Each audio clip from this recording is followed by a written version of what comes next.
اگر مشکل زود انزالی داری فکر میکنی که با قرص حل میشه، کاملا درش شد.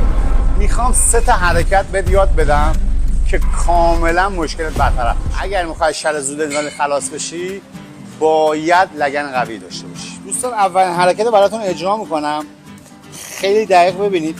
وقتی پایین حرکت میکنیم کاملا لگن باید آزاد باشه. وقتی بالا اومدیم باسم منقبض.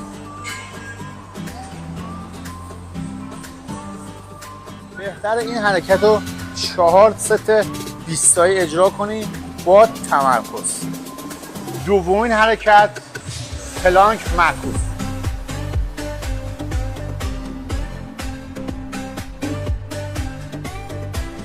سومین حرکت پل باسن. دوستان توجه کنید تو حالت اجرا تو قسمت بالا 2 ثانیه باسن منقبض.